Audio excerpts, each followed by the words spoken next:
राधे राधे प्रभु प्रेमियों।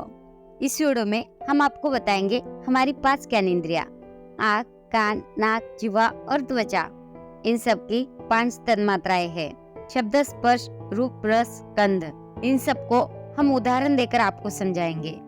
हिरण, हाथी, पतंगा, मछली और काली मधुमक्खी, ये पांचों 5 इंद्रियों में से किसी एक से बंधे होकर मर गए हैं। शब्द, स्पर्श, रूप, रस, गंध आदि अपनी आसक्ति से मृत्यु को प्राप्त हो गए हैं। तो फिर उस मनुष्य का क्या होगा जो इन 5 से जुड़ा हुआ है? यह 5 दुर्गुण जीवात्मा को इस माया जाल में फंसा कर ही रखते हैं। परमार्थ के पथिक को शब्द, स्पर्श, रूप, रस, गंध, इन 5 का अच्छाई के लिए उपयोग करना चाहिए। एक साधक के लिए ये 5 दुर्गुण विष के समान है।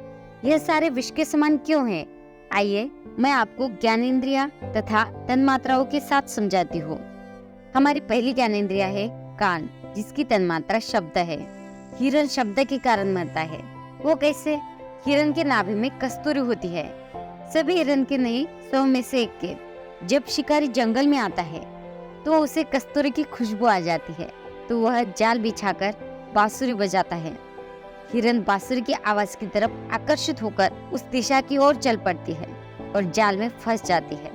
शिकारी उसे मारकर कस्तूरी बाजार में ले जाकर बेच देता है। हमारी दूसरी ज्ञानेंद्रिया है त्वचा, जिसकी तन्मात्रा स्पर्श है। हाथी विशाल होता है, मगर वह स्पर्श के कारण मारा जाता है। जंगल में हाथी को पकड़ने वाले एक लकड़ी की हथेली तैयार करते हैं और उसके पीछे एक बड़ा सा गड्ढा खोद कर रखते हैं। हाथी झुंड से निकलकर हथेली के साथ संभोग की लालसा से निकलता है और गड्ढे में गिर जाता है।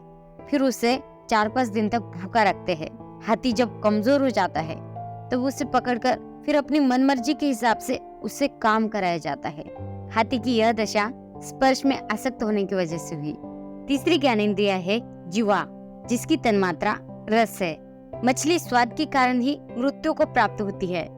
शिकारी आता है और कांटे को अन्न का टुकड़ा लगाकर तालाब में फेंक देता है। मछली उस टुकड़े के लालच में उसे निगलने की कोशिश करती है और कांटा गले में अटक जाता है। शिकारी उसे पकड़कर तालाब से बाहर निकाल देता है और मछली की मृत्यु हो जाती है। स्वाद के लालच में ही मछली की यह हालत हुई।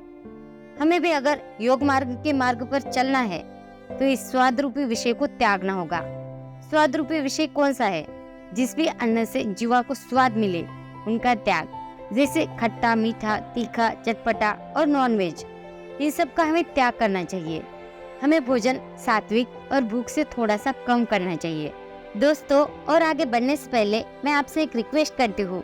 ऐसी वीडियो बनाने में हमें काफी ज्यादा मेहनत करनी पड़ती है, तो प्लीज वीडियो को एक लाइक जरूर कीजिए और जानकारी अच्छी लग रही हो तो शेयर और हमारे परमार्थ मार्ग यूट्यूब चैनल को सब्सक्राइब भी कर लीजिए, ताकि आगे भी आपको ऐसी वीडियो हमेशा मिलती रहे। हमारी चौथी ज्ञानेंद्रिया है आँख, जिसकी तन्मात्रा रूप है। पतंगा रूप के कारण ही मृत्यु को प्राप्त होता है।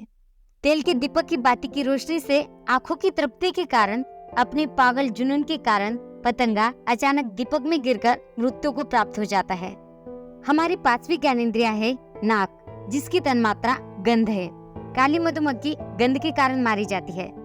काली मधुमक्खी सुगंध लेने के लिए फूल के बीच में जाकर सुगंध लेती है। सायंकाल हो जाती है, रात हो जाती है। कुछ फूल ऐसे होते हैं जो रात को बंद हो जाते हैं। वह काली मधुमक्खी सुगंध लेती रहती है, मदहोश हो जाती है। रात को फूल बंद हो जाता है और सुबह होने से पहले ही मृत्यु को प्राप्त हो जाती है।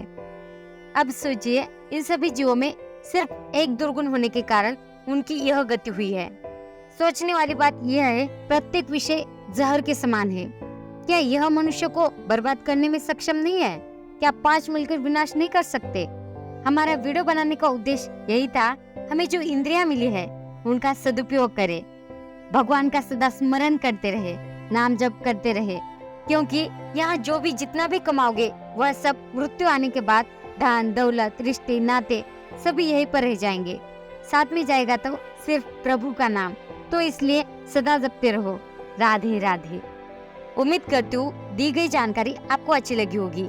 अच्छी लगी हो तो प्लीज वीडियो को लाइक, शेयर और एक कमेंट राधे राधे नाम की अवश्य करें। तो मिलते हैं दोस्तों अगली वीडियो में। अंत तक बने रहने के लिए आपका धन्यवाद।